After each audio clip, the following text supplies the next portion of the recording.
doing. So why are we entering into these relationships? Do you know that you have a soul contract with this person? Do you honor that soul contract with this person? And one of the downfalls that I see with a lot of specifically marital relationships is a lot of people go into it with this. Well, if it doesn't work out, we'll just get a divorce. Mm-hmm.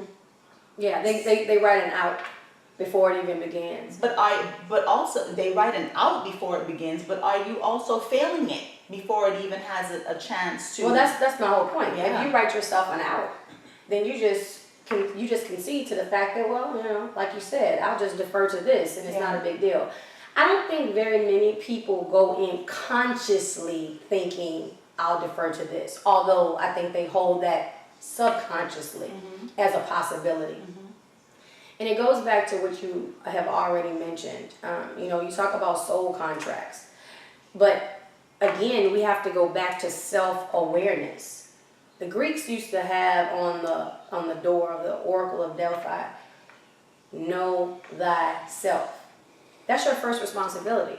Even when Christ talked about marriage in the Bible, he actually said it's better not to be married, because marriage is a very difficult thing. Marriage is where you're not looking at just yourself. You are looking to merge two spirits, two individual spirits, come together as one flesh, and to personify the light of the divine in one divine expression. There is a very sacred dance that must take place when you're coming together in marriage like that.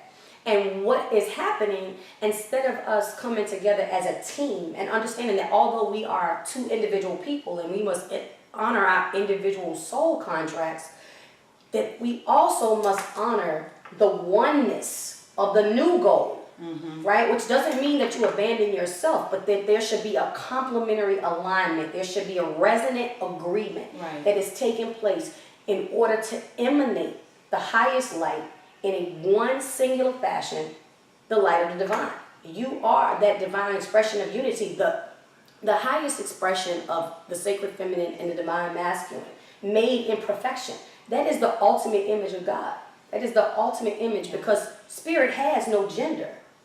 That is the perfection, the perfect balance of the divine masculine and the divine feminine. And feminine and masculine, which we will cover at a later date, does not mean male and female specifically. There's a greater concept that's happening there.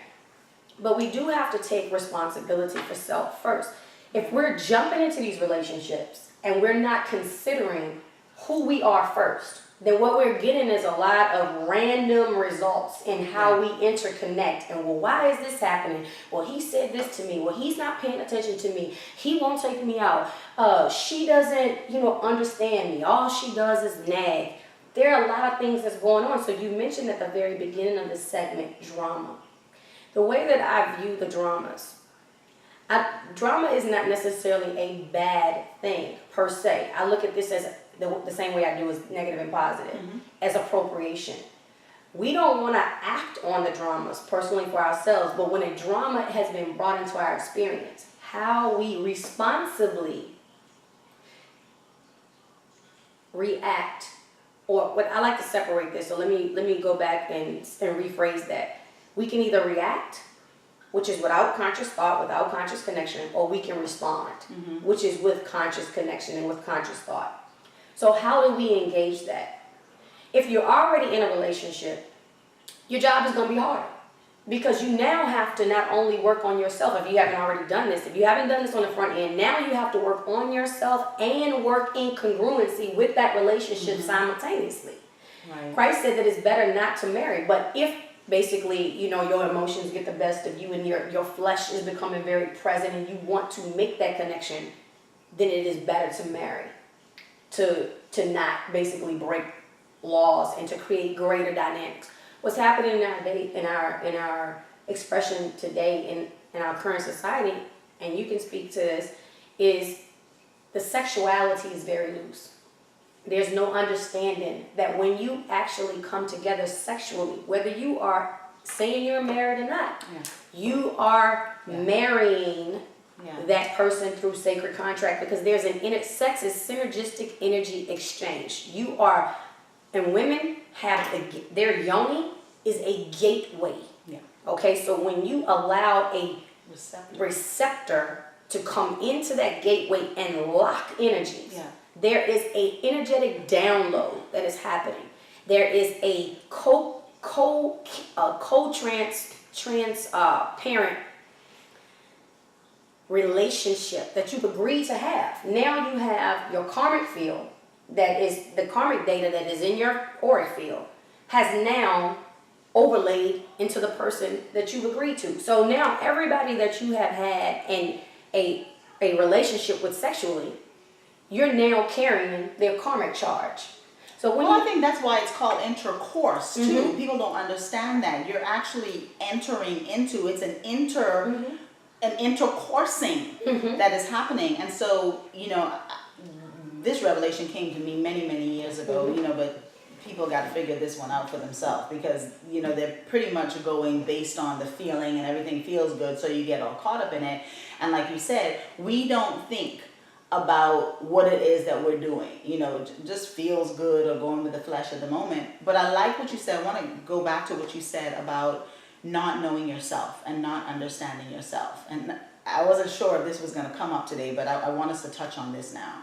When you are not able to give to yourself, you automatically look to someone else or to the outside to give to you.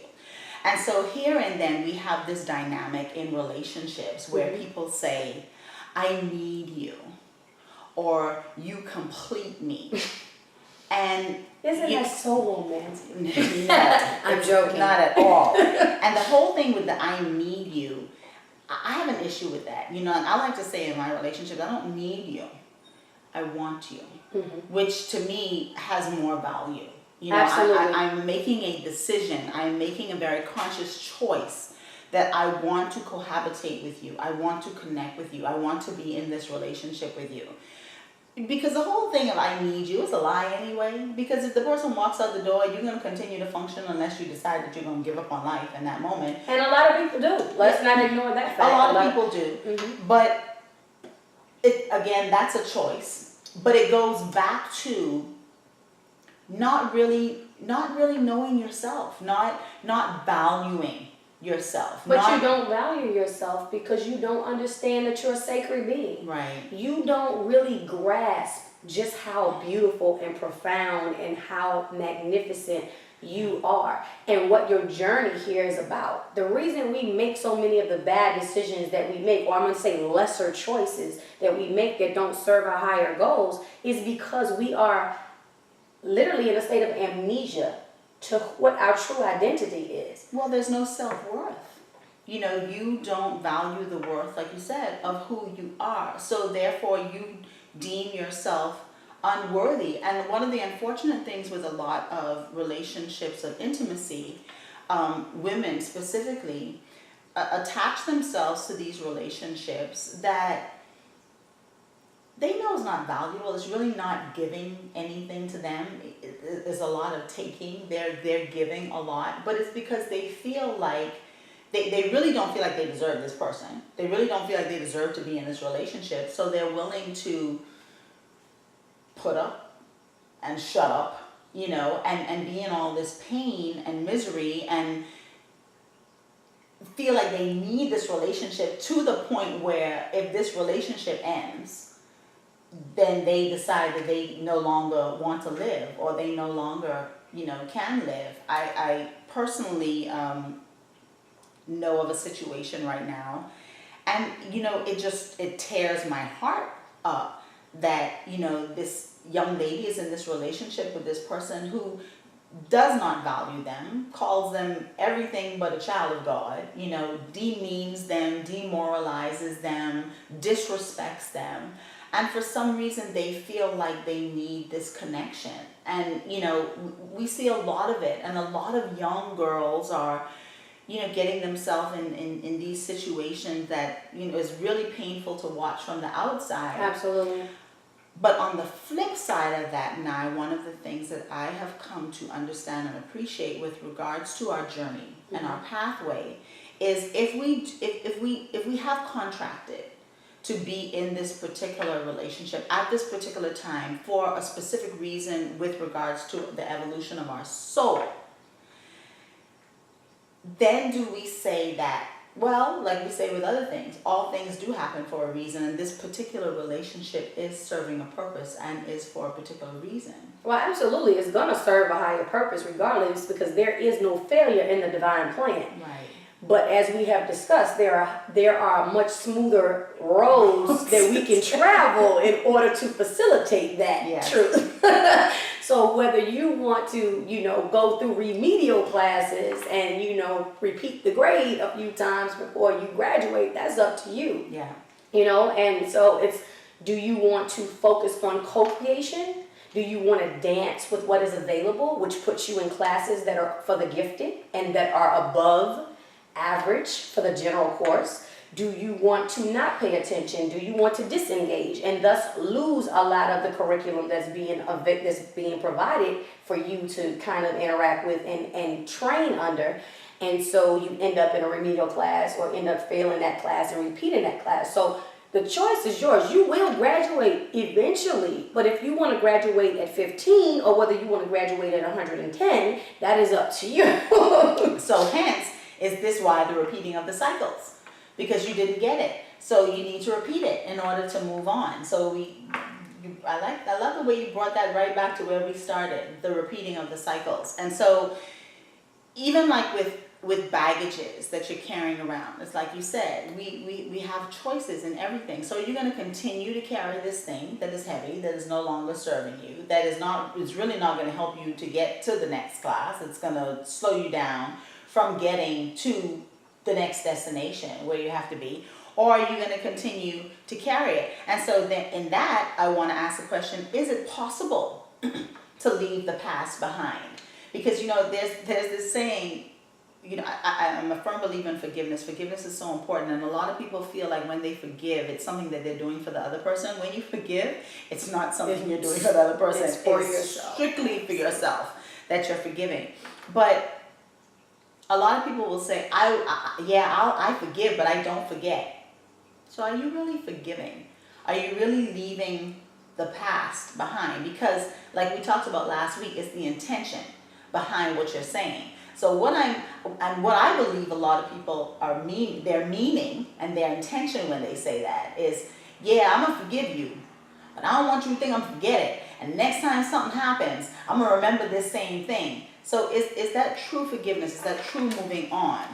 Or is that remaining in the past, trying to have one foot behind you as you try to take one step forward?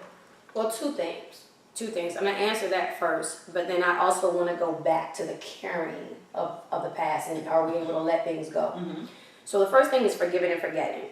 Forgiveness, there's levels to forgiveness, just like there's levels to grief. Mm-hmm. And so there is a level of forgiveness where you do hold and you haven't gotten to the point where you can forget. Mm-hmm. The moment of forgetting is the last cycle of forgiveness, which is where you have truly allowed the medicinal energies of the forgiveness itself to transmute and to heal whatever was there. In the healing, there is an amnesia.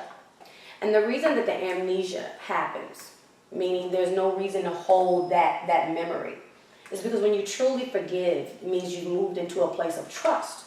When you've moved into a place of trust, you're saying that I am allowing the divine process. I am acknowledging what that soul needed, how it served me, and that we're now ready to move on. Mm-hmm.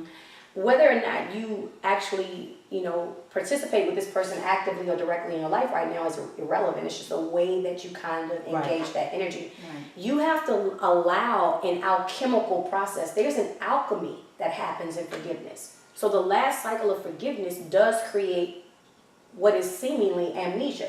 We don't hold it because that energy no longer serves us, and there's no need for you to protect yourself when you understand that the divine process is serving you. You only put up a protection when there is a sense of resistance or a need or a sense of lack and fear that you have to put up barriers for yourself. When you move into that place of faith in the divine, The amnesia is perfection, because there's no need for you to do that again. And even if you were to experience that same thing again, it would happen in a different way.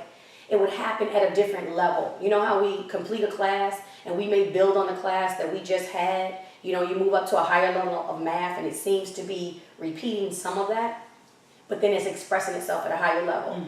As is the things that we move through with the lessons in our life. There's a lesson in every lesson. And we can either look at it as a curse, or we can look at it as a blessing. A blessing and a curse is the exact same energy, flipped.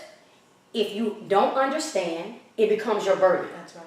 Once you understand and appreciate, it becomes your blessing. And it's your freedom. Absolutely. It frees you.